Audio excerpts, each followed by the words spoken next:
I'm Dinky Shah. I've spent last decade in leadership development space, and I would be your moderator for today. Many people believe that the era of technology has changed our mindsets in different ways. One of the most commonly asked questions is, has technology affected our creativity? There are constant speculation around technology suppressing creativity, but we believe that when there is right level of amalgamation, technology actually enhances creativity. We at JG University constantly strive to balance between technology and creativity, that is your left brain and right brain thinking, by staying true to our purpose of nurturing whole brain change maker. In this series of webinar JG Talks, we are going to understand how technology influences creativity, and with me tonight we have Head of Premium Division of Coca-Cola, Ashi Sangvi. Ashi has 15 plus years of global experience in strategizing, innovating and driving growth. She has worked across different geographies including US, Europe and Asia Pacific. She writes extensively to share her learnings from cross-culture experiences. She's an avid reader, a hardcore adventure junkie, so much so that she has taken the adventure of speaking with us while she's having a 6-month-old daughter and she's on a maternity leave. Thank you, Ashish. Thank you so much for joining us tonight. Thank you, Dinky, and hello everybody. Good evening. In fact, you are right, Dinky. Thanks for the generous introduction, but it is going to be an adventure for me. Right now, I'm just hoping my newborn does not wake up and make noises in the background. So if you do hear some cranky noises, please bear with me. Like she said, I am new mom trying to learn something new. This is also going to be a first time for me to do a webinar like this. Like you said, this is a perfect timing to talk about how technology has changed our lives, and I owe technology a great deal, especially over the last few months, the times that we were living, that we're able to connect in such a platform where it's not a podium, but it's a webcam. And at least I can't see the faces. While I would love to see a lot of faces and expressions, but at least I would also not see some of the people yawning if they get too bored with me talking. But so this is going to be very exciting. I am looking forward to connecting with these lovely, aspiring young audience. Hope I can do justice to this. I'm sure you will. So Ashi, I think 15 plus years, let us just start with this whole thing. 15 plus years of working and largely with one single company, that is Coca-Cola, Hindustan Coca-Cola Beverages. How would you explain your journey, Ashi? Like, what has been like your key milestone? What's your story like? So, like you said, most of my career has been with one company. However, I think I'm fortunate to say that I have had multiple careers within that one company. If I were to summarize my journey and my story, it is really, like you said, it is really about seeking adventure and explorer. I think one of the things that has worked in my career is constantly pushing myself outside of the comfort zone.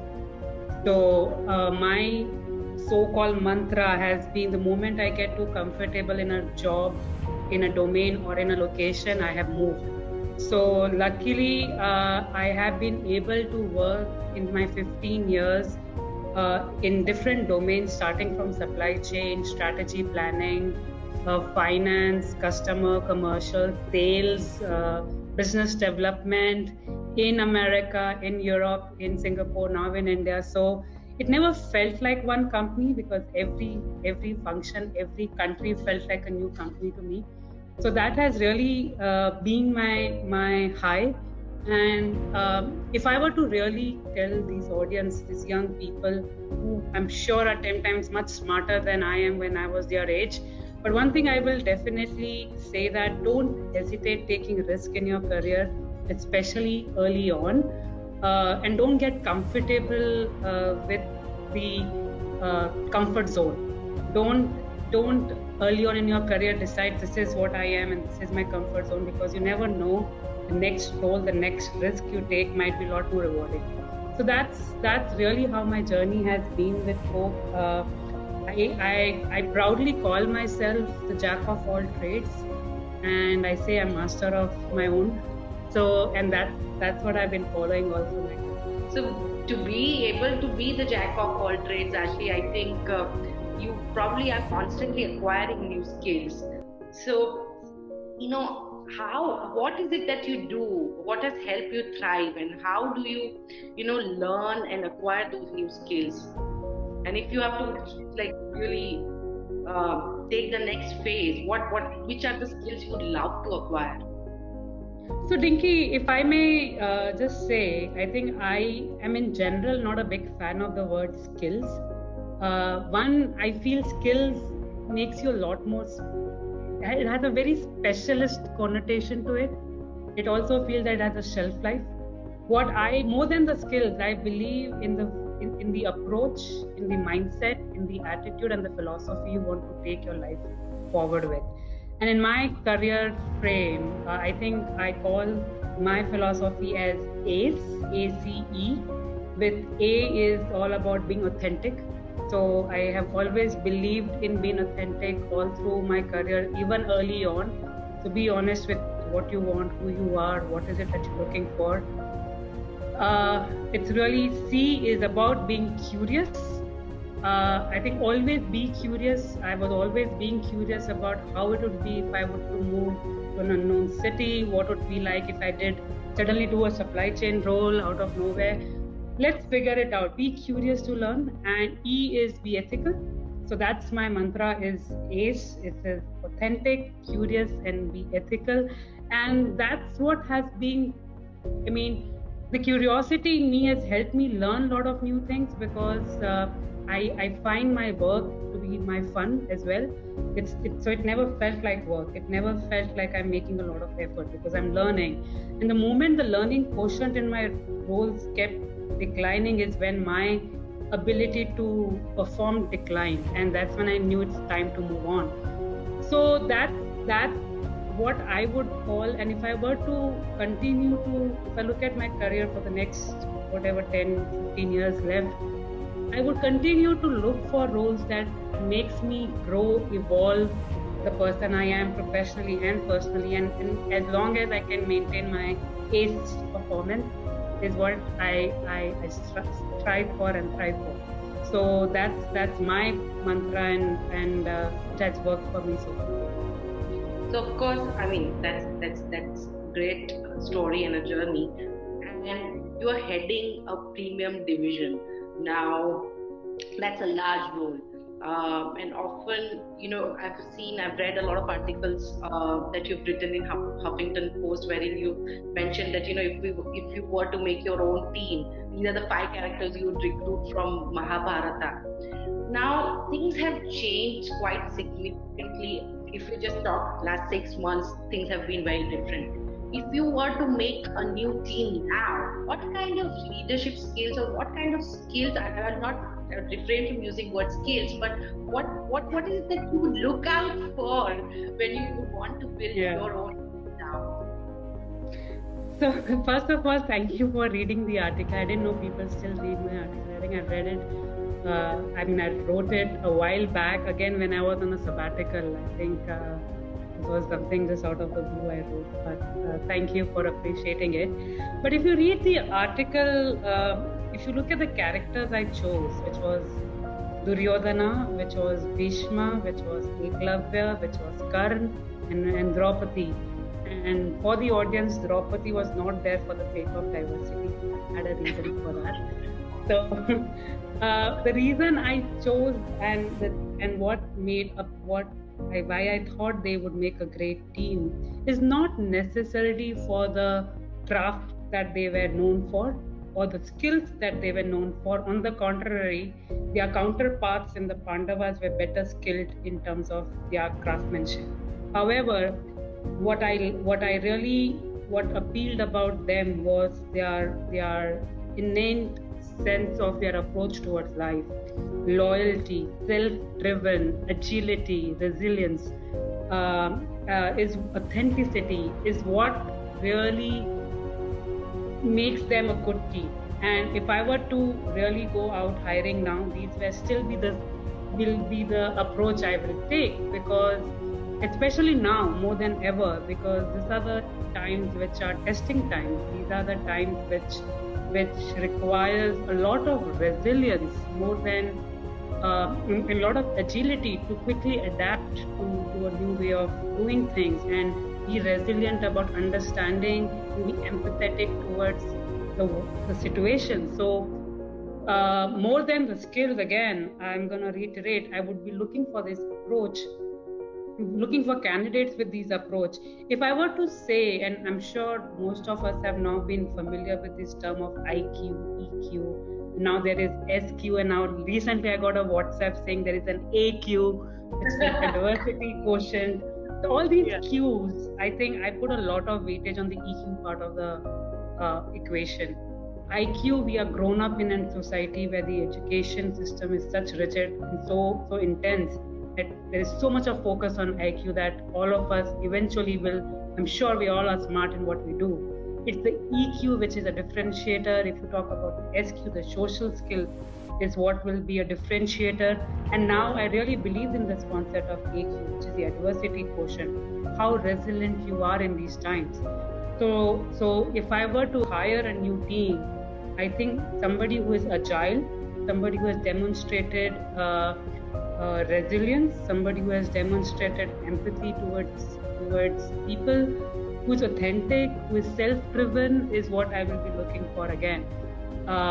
So yeah, my characters are still intact, and that's the team I'll go for. So I think two things.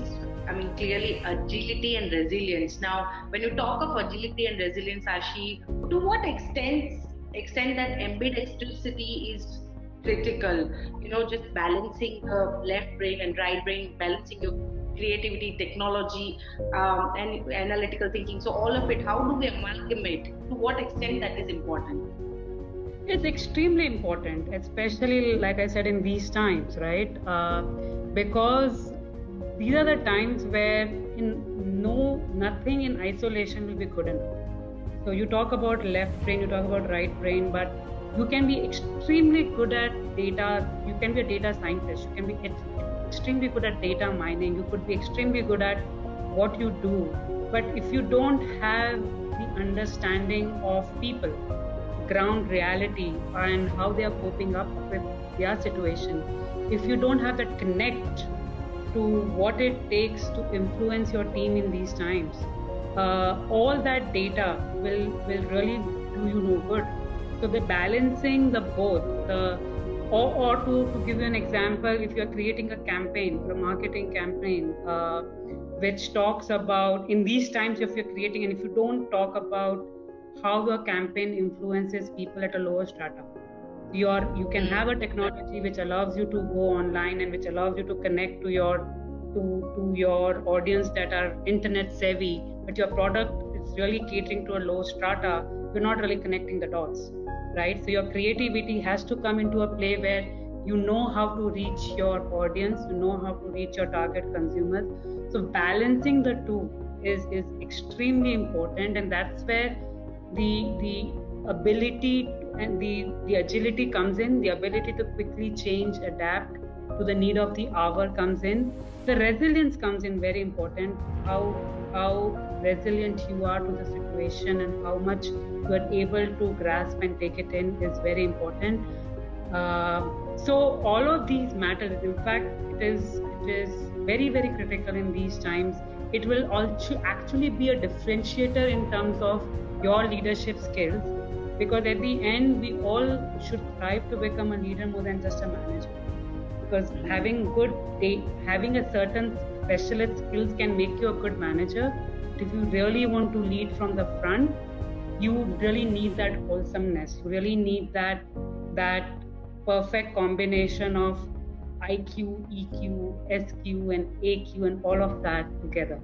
And that's what makes you a balanced leader as well in your organization. Right. And they say that, amongst all this, then the robots are coming, artificial intelligence is here to fetch your job, machine learning will make people run out of their jobs. So, with AI, machine learning being the integral part of organization like yourself, I know HCCB uses both of it quite extensively. What is your point of view on how it impacts, and how does it helps you actually thrive in a lot of things that you are doing? Well, I'll answer this question into two parts. First is your part on whether machine learning and AI is there to take your job or not. I have a very strong point of view, and every time my somebody in my team comes asking me that question, I answer that to them, and this is also to the students out there.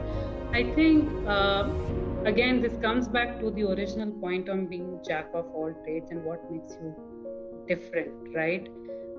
Yes, if you are going to be in a myopic world of learning only a certain set of skills which require you to crunch numbers and sit on a laptop doing only a certain part of programming, yes, I will not deny your job is a threat. But if you do not really think about what is your value addition outside of that box, if you do not really start thinking about what is your differentiator, then it is at risk. But I think the way this new school of thought on education and what I'm seeing what JG University is also trying to do is this whole brain thinking, the jack of all trades is where it comes into play, right? Because the robots are as good as what you feed into them. The data is as good as how you use them, and that's where my second part of the answer comes in. AI, big data is very important, very relevant in these times, especially when there is so much of information out there for you to understand your consumers, understand your customers. However, to me, in my decision-making process, they are still a contributor. And what I call them is they are dot generator. Now, what is a dot generator? To me, a dot generator is any good decision making process involves you to connect a lot of dots and make it a much more logical, rational decision, right? To me, data is important and very important dot generator, but it is still a dot. You need to have the ability to understand and assess all the other relevant dots that is going to impact your decision making.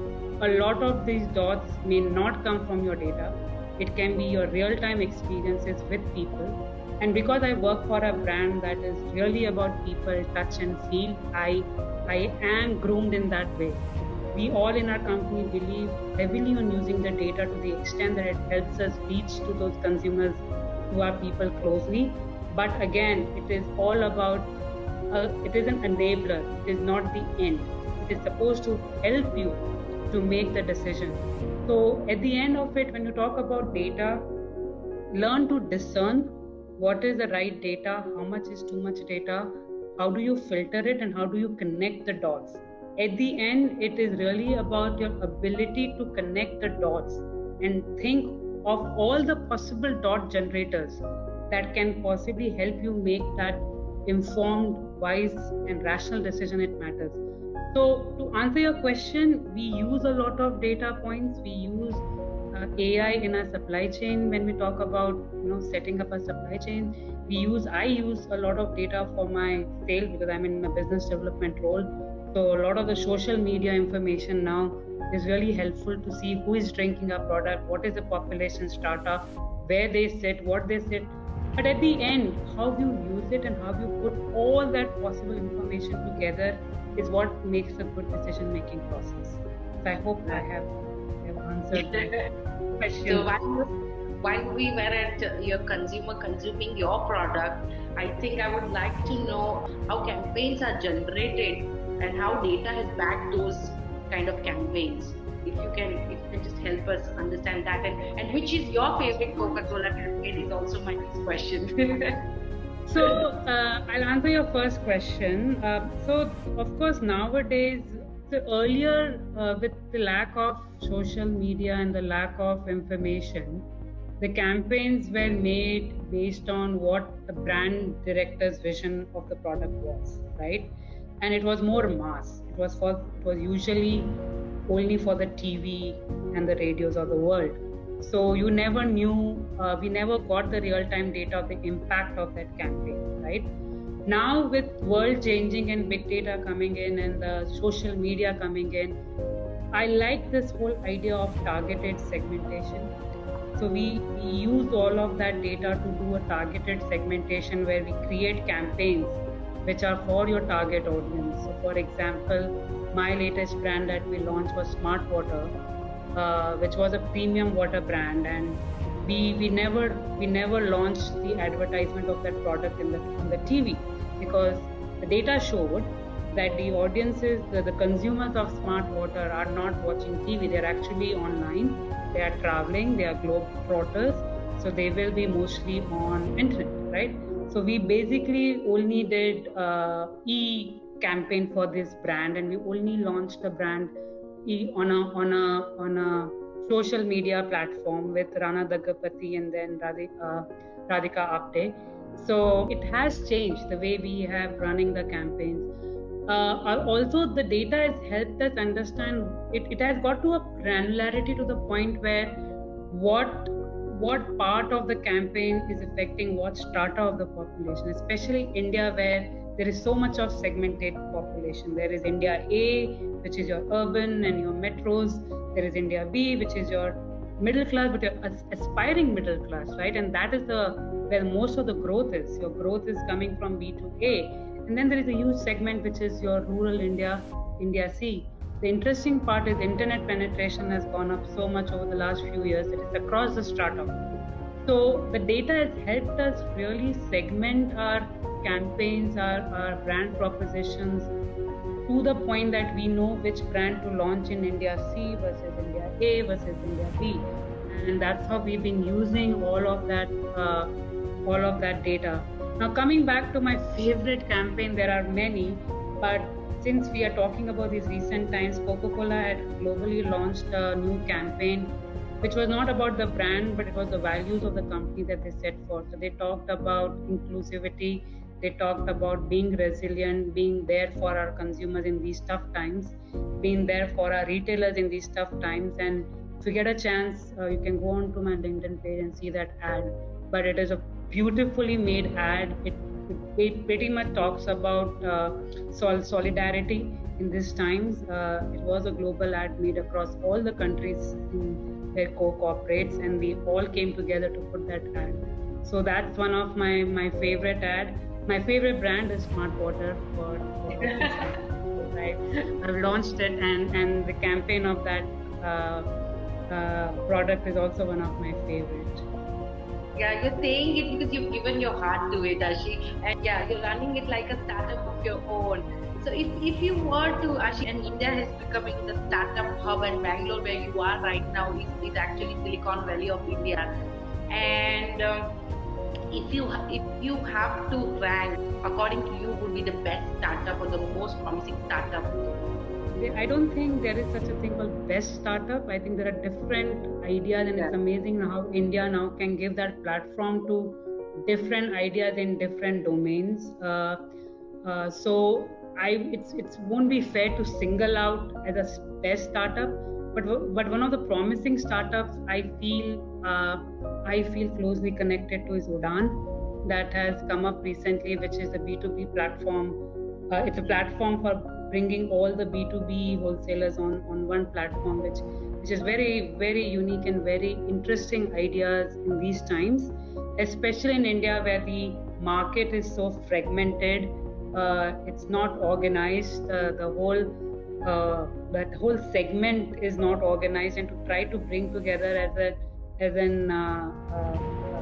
on one platform, it's very, very brave, and it's very, very interesting. So I'm closely following Udaan to see how they do, and I wish all the best to them. Fantastic. So this I think, Ashi, and I think there is this social side of you, and that's why probably your answer as Udaan. You spend a lot of time teaching underprivileged kids, and Uh, is right very strongly. You have strong opinions about education system of India. If you were to open your own university, what kind of university would that be, Ashi? If I were to build my own university, I would really be focusing on skills that allows you to be jack of all trades, that allows you to nurture all sides of your brains and not just left or not just right. I think we as a society needs collective geniuses than individual stars, and that's the only way that the society will eventually grow. And also, I think, like I said, there is a proverb I read today somewhere, that a man with a hammer only looks for nails, and try to find nails in every solution that he's trying to fix. I think let's try to give different tools to this man so that he can find different ways to find a solution, because that's what we require in the times to come. God forbid if we ever have such COVID situation again 5 to 10 years down the lane, it will be really these jacks of all trade that will be the survivors than the specialists, because you never know what tool will come in handy at what point in time. So, and it's great because it resonates to what I've seen, what JG is trying to do through their wholesome education. So let's not try to isolate students in science, commerce, and arts the way we grew up. Let's not try to hammer them quantum physics if they want to learn economics, and let's not try to hammer them economics if they want to learn business. So let's try to just give them a platform where they can really come out as evolved and a more secure individual than robots who are trying to change the world right away. So that would be my vision of the university that I would try to run, which is great because I'm seeing now things are changing a bit, and what I read on the website of this JG University is something similar. So I was very impressed, and I'm glad that the students who are joining this webinar are able to avail to that platform, which we didn't have the opportunity when we were growing up, right? So that's really good job to you guys. Thank you. So I'm now flipping the table. You actually having a university versus you actually being student. So I'm not really student, but what advice, Ashi, would you give to like 18-year-old self who is now ready for probably doing masters, or is confused whether he should take up a job at a startup or have startup of his own? I'm just saying, if you were to give yourself advice at the age of 18, what it would be? The reason I'm smiling is if I look at myself at 18, I was the most lost creature at that point in time, and you don't want to know me at 18 then. But if I were to go back to my 18-year-old self, I think the first advice I will give myself is, listen, dude, life is long and just chill, have fun, don't take yourself too seriously. It's only the beginning, right? So learn to have fun. It's absolutely important. Learn to be very selective on what deserves frowns on your head and what does not. And it is very important because while there is so much, it's amazing how kids are so sorted these days as to they know what they want at an early age. But somewhere in this, they have forgotten to have fun because it's just taking too much of pressure. And I was actually one of them. For me, the reason was not because I knew what I wanted, it was because I didn't know what I wanted. But whatever it is, just learn to have fun. Second is really about, honestly, one thing which is don't worry about what others think of you. I think you are people, and people will treat you and behave exactly the way you want to be treated. So just learn to love yourself. I think I was too much of a people pleaser back then, and I realized it's not worth it. So the more authentic you are and the more true you are to yourself, even if you are against that tide, it will work out for you. Trust me, and it has worked out for me eventually. Third, And the last advice I would give, even if you come first in a rat race, you're still a rat. So do not worry don't focus on being a rat, even forget first or second. Make your own identity, make your own, try to figure out who you are and stay true to that. And eventually the world will figure out its way around you. And it is not easy to do that, but I have seen it working over the period of time. So do not worry about any rat race. Be secure about who you are and what you want, and things will work out for you. That's great. I think speaking of fun, there's this new experience that we all are hooked on to, Netflix and binge watching. So we just like to know, actually, I know you're a new mom. I've been there, and I know it's hard to find time. But I'm sure there are some shows that you would be hooked on to. So I think thanks to lockdown, I'm running out of shows now to watch. So I have Netflix now, I have Prime, I have Woot, I have, you name it, right? I have Hotstar. So I'm now doing repeats of the shows I've watched 3 years ago. Oh my God. But yeah, so I obviously love, and being a mother has not changed that. In fact, every time I feed my daughter, I sit on phone and I'm watching it on my phone and all that. So the show, I love crime, suspense, and thriller kind of shows. I love murder mysteries. So that's the kind of shows I'm hooked on to. I do binge watch. I cannot start and not watch it all at one go. So I'm very careful. The only thing that has changed about being a mother is I'm very careful on when I start a show, because God forbid if it's something I hooked on to, then I have to stay up all night and watch it. So that's where most of my lockdown I've finished most of the shows that I wanted to watch. Great. So I think that brings us to our next segment, Ashi. We are going to put you in spot and ask you some rapid fire questions. So you'll have to answer. I get the answer. We'll send you something for sure. So let's start with this. I would just you have to answer me. Would you rather work from home or work from office? You would have asked me that question 3 months back. I would have answered differently, but now surely work from office. Right. I miss my coffee. Yeah. Then what would you binge watch? I know we spoke about Netflix and Hotstar and everything else, but TED Talks or Masterclass series?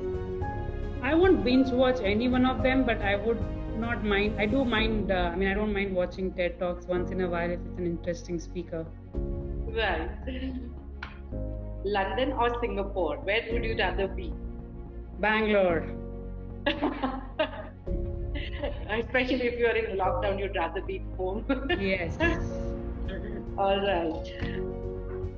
Would you rather hire for skills or hire for attitude, Ashi? I think I've already answered that all through my interview, but definitely attitude. Great. And would you rather have a Garba night in Ahmedabad or have a dance night in Bengaluru? Coffee, book, Netflix night on my couch in my home.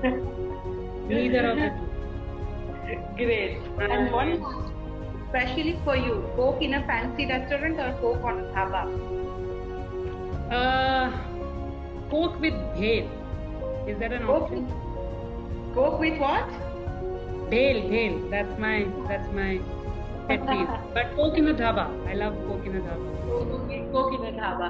So I think that was a cool conversation, Ashi. Thank you so much for joining in. We had great fun. I think audience, you've been wonderful audience. So now is the segment where we take questions. So audience, I request you to go to your chat window and get on your questions for Ashi.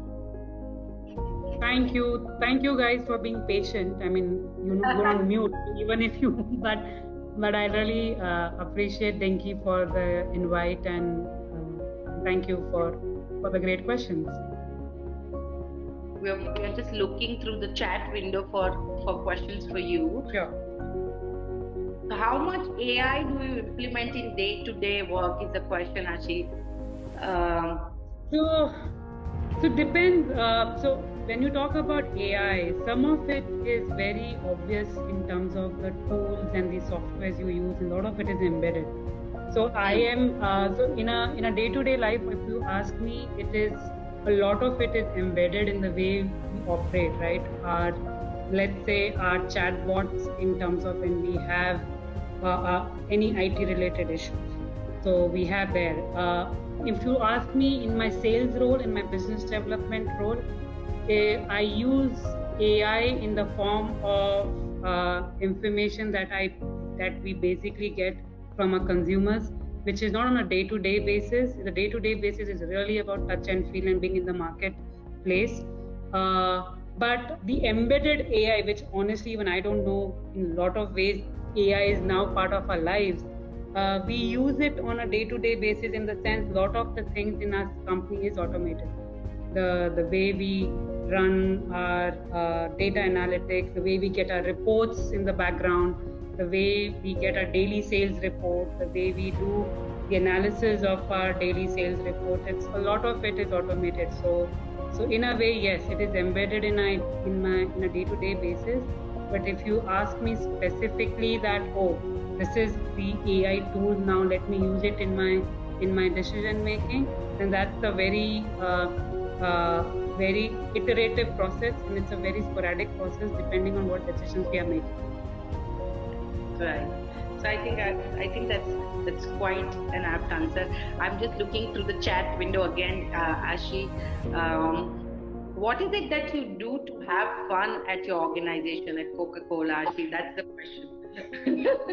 I love this question. So first of all, one of the things we try to do is whatever we work, we try to do it with fun, right? So we have a lot. So for example, if I'm going into the market with my team to do a market visit, which is me visiting all the stores and the retailers, which is part of my work.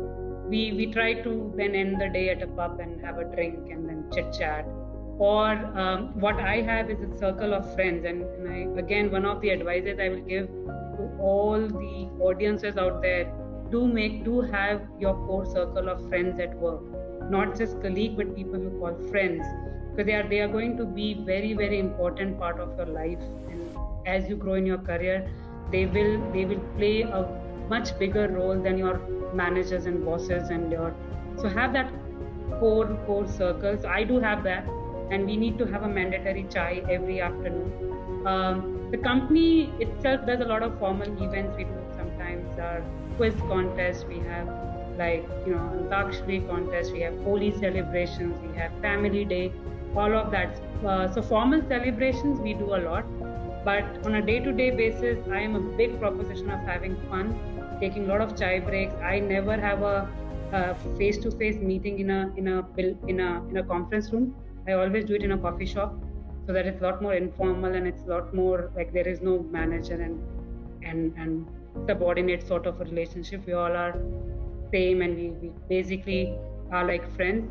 So that's what we do. So yeah, I mean, it's a fun place. I love what I do. I love the place I work for, which is why I've been there for as long as I have. And again, I think it is very important, and one of the key messages I again give to the audience here, especially now that you're entering into the new world of exploring what is the right role, the right company for you, to look out for roles that you can have fun with. It will make your life a lot easier. It will make your learning a lot more fun, and it won't come across as hard work, right? And it's easier said than done, because there will be other perks that will be a lot more lucrative than sometimes the role itself. But in my experience, the more you settle down for things that intuitively does not come across as fun and something you would like to do, eventually you won't be able to do justice with it in the long run. So try to, instead of doing things separately to have fun, try to make your work fun itself. So try to find work culture that is in line with your own value system. Try to assess the role that is in line with something that you would like to have fun with, and even though sometimes there will be some compromises here and there, it will be worth from a long-term stand.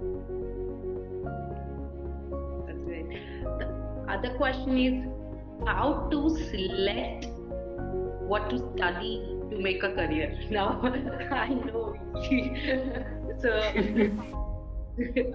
how to select? So, okay, like I said, if you don't know what you want, try to do everything, and you will eventually figure out what you want out of it. That's how it worked with me. I started. I took science in 11th standard. One, because I think I was grown up being told that I should be doctor and I should be an engineer. So I took science outside of my 10th grade. I realized I'm not good at it. I realized I won't enjoy it. So I moved to commerce. Now, given a choice, I would have wanted to take arts, but that would have been a blasphemy back in the day, right? And Dinky, you can relate to it coming from the same Ahmedabad culture, right? So if not science, it was commerce, and then that's how I moved on. I mean, my real love was actually for journalism, and however, growing up then, journalism was never a mainstream career, right?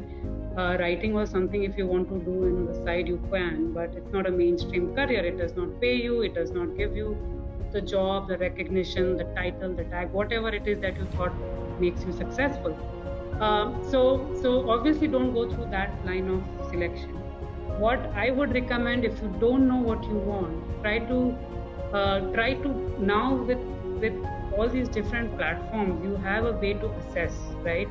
Things that you enjoy, things that you like to read about, or things that you like to hear about, and be unapologetic about it. Don't fall into the pressure, how can I like this, because this is not cool. And I think a lot of times we fall into that pressure of how can I like to be a cook? It's not cool. What do I tell my parents? I want to become a cook. I mean, these are the pressures you have to avoid. You have to be honest that this is what I like and I want to pursue something further in that. So that's one way of selecting, because at least now you kids have a lot more options to find a way on what you like and what you don't like, even if it is through fun ways. Like you try to catch cues from things you enjoy doing, right? Oh, I like watching science fiction. Now, is it just because I like watching, or is it something more to it? Or I enjoy every time I see somebody cooking. Is it something more to it? Or is it something I would like to explore? Or I like, but do it because you want to do it. Don't fall into the pressure, how cool it is to become. I mean, most of the times what happens is we look up to people and we think that they have done it because they have chosen a certain line. You see an Indra Nooyi is so cool to become a CEO. You never know what her story is, right? Or you see somebody and you feel like this is all what success is about. There are many versions of success, and I think the only version of success is what makes you happy and what makes you content and what makes you feel more full, right? So I know this is not the exact answer you probably was looking for, whether to take science or a commerce or an arts, but the platform is open nowadays. One other thing, more technical, but I would also advise kids these days is to go through some of these formal assessment forums that are available out there now. So nowadays there are a lot of these assessment tools, which basically, again, the magic of AI, that allows that gauges your personality type, that helps you assess what kind of personality you are, where are your interests. And they will probably throw you some options that you can look at that might work for you as a profession, or as an area of. So you can even explore those professional tools that are available out there. So there are many different ways, and there is no right or wrong way, but whatever it is you select, I think I come back to my original point, is do something that makes you happier for a long time. Great. And one last question which we are taking and very relevant to end this talk is how to stay relevant, Ashi, and how to make your career disruption proof. Oh wow, that's a heavy word. Disruption proof. I okay. So first of all, how to stay relevant is really about understanding what it means to stay relevant, right? So having that right attitude, having that right mindset of staying relevant. Now, staying relevant could mean different things to different people and to different professions. So that the agility and the resilience that we talked about is what it would require for you to stay relevant more than actually, and that will automatically help you take those right skills and right functions that will help you to stay relevant. But again, how to so what again I'll tell all the students is create your differentiator. What makes you different? What is your value addition? And how do you constantly work on that? How do you constantly evolve and be curious and keep learning, and your agile is what will make you relevant these days. So in these times, especially in Coke, while I'm on a maternity leave, I'm still in touch with all my colleagues and all my teammates. And I think one thing that is coming out very strong, especially in these tough times when the market is really like, most of our business is disrupted fully because it's the people are not going out, they're not eating, restaurants are shut down, cinemas are shut down. It's a big impact on our business. But what is the leaders that are resilient, the leaders that have shown the agility are the ones that are standing out, and they are the ones who are staying relevant. And if I were to give you specific things that they are doing, making them different, is quickly thinking off their feet to make decisions that are tough, but it is important. They are empathetic towards their people. They are very much in touch with the pulse of the market and the pulse of their teams. They are very open about asking for help. So they are not shying away from saying that yes, my business is in trouble, I need help. And most importantly, they are very well versed with the situation. So these are the leaders that today in our company are standing out because they are showing that agility, they are showing that resilience, and they are showing that curiosity to learn. To give you a small example, there was a leader who has been in Coke for now 26 years, and he decided to take a course on how to use e-commerce platforms, because obviously he was not, it was not that relevant in the times before, but now e-commerce is one of the biggest platforms for us. So that's the kind of curiosity you have to show to stay relevant. That helps him in his business. Now coming back to the question on how to make your career disruption proof, there is no such magic formula. You cannot make your career disruption proof. You can make only yourself disruption proof by having that right attitude and mindset that I am ready for whatever comes my way, and I will take it in my stride. I know how to adapt. I know how to learn. I know how to change my course if I needed to. I'm not the man with just a hammer. I also have a wedge. I also have, I'm a man with a full toolkit, right? So depending on what problem, I know what tool to use when. So that's the only way you can make yourself disruption proof. But there is no such, I'm sorry, but there is no such concept of a career that is disruption proof. Neither is mine and nor would be yours. That's fantastic. The gist of the whole talk is find what you love, think on your feet, carry your toolbox. Thank you so much. I really enjoyed the conversation, and we at JG University are glad that you spent this hour with us. And on behalf of all the students as well as JG University, we're grateful for your time and all the insights that you shared. Thank you so much. Thank you so much.